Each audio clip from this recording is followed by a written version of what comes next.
Hey guys, Michael here. Today I'm bringing my first Skyrim Build and my first video on the channel. Today we have the Shadowscale, an Argonian assassin who uses sneak, archery and illusion to be the perfect killing machine. I hope to bring out many Skyrim builds which will all be different from each other. I hope you enjoy this, and if you do, please like and subscribe so you can watch more of my builds. Now, on to the backstory. He was born in Stormhold, the capital of Blackmarsh, and he was born under the sign of the Shadow and was handed over to the Dark Brotherhood. He became the Shadowscale. Assassins born under the sign of the Shadow and are trained in the art of stealth and murder to protect and assassinate for the King of Blackmarsh. He became a well-respected member of the group and trained in illusion, archery and stealth. He also carried out many assassinations for the king and was well known and appreciated by him.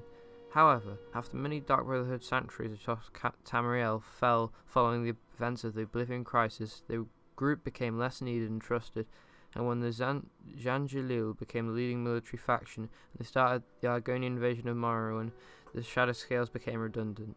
As of this, the Shadowscale is disbanded and the very few remaining members either left and spread over across Tamriel or got hunted down.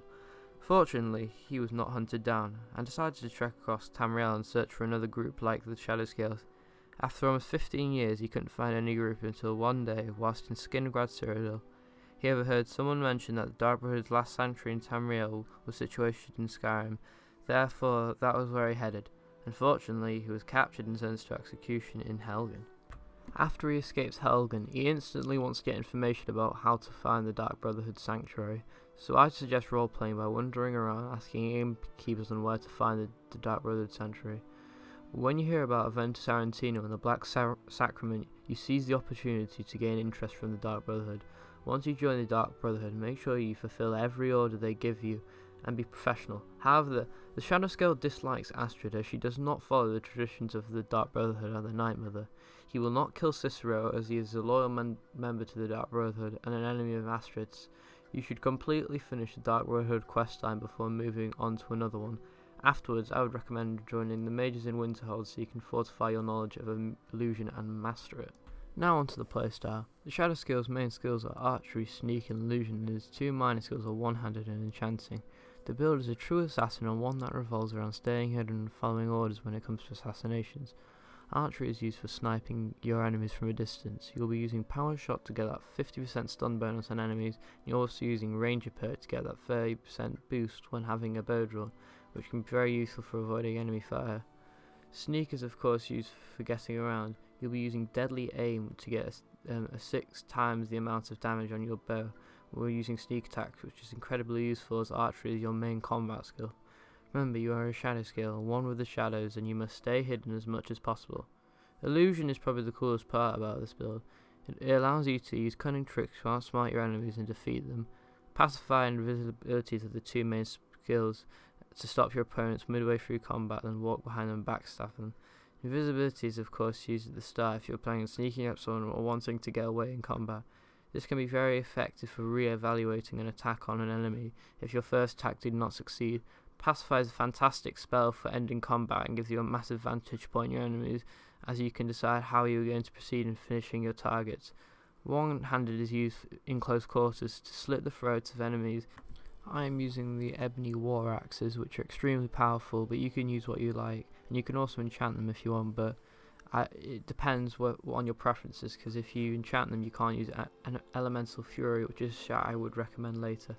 Enchanting. This is a minor skill because enchanting won't be necessarily vital in your playthrough, but it can be good to enchant rings or earrings if you have any mods or any sort of additional clothing items that you might have. The best skills you can use to enchant your armor and weapons is probably Fortify Magicka Regen or Fortify Illusion or Sneak, as you already have enough archery fortifying through your enchantments, which I'll go through now. So the armor for this build you'll be using is the Ancient Shrouded Hood, which gives bows a 35% extra damage. The Black Mage Robes or Necromancer Robes, they have a Magicka Regen of 75%, which is very very good when you're casting illusion spells. The Gauntlets of the Old Gods have a good 20% additional damage on bows, which gives you 55% already, and the Boots of the Old Gods is sneaking 20%. You can get the gauntlets of the old gods and the boots of the old gods from the same quest, which is the Sid in the Mine quest with the Forsworn Conspiracy. I recommend doing that because it's quite fun. You get your 2 pieces of armor. Now onto the weapons. The weapons that I'll be using is Zephyr, which is a bow from the Dawnguard DLC, which gives a 30% quicker draw time for bows, which is very powerful for pounding arrows on your foes. I'm using ebony arrows, but you can use whatever you like. Daedric or ebony war axes, depending on what you like, which you can enchant, but remember you can't use elemental fury. The shouts I recommend using is elemental fury, which is beastly sharp when you have all the words of power, as your one-handed attacks are 100% faster, which is just so effective against really powerful enemies because they'll just get staggered all the time. And also another one could be used as Become Ethereal, which allows you to make yourself passive, which can be good for getting away, rethinking an attack, or if you use master spells, which is possible, such as Harmony, or Harmony. You can just put that and then just calm everyone around you, and then you can just proceed to slit all their throats. The stat spread, you'll be using a lot of Magicka, as this is vital for the illusion, so I would go for 3 Magicka, 1 health and 1 stamina, so that would be good, as you won't need much health, because health is generally for open combat, which we won't be involved in, and you only need a bit of stamina to perform silent rolls consistently and zooming in with your bow and getting around your bow whilst it's drawn. The stones, all the Guardian stones, which include the Mage, the Thief and the Warrior, are good, but another one you could use is the Lover Stone, which is 50. You can learn skills 15% quicker on everything.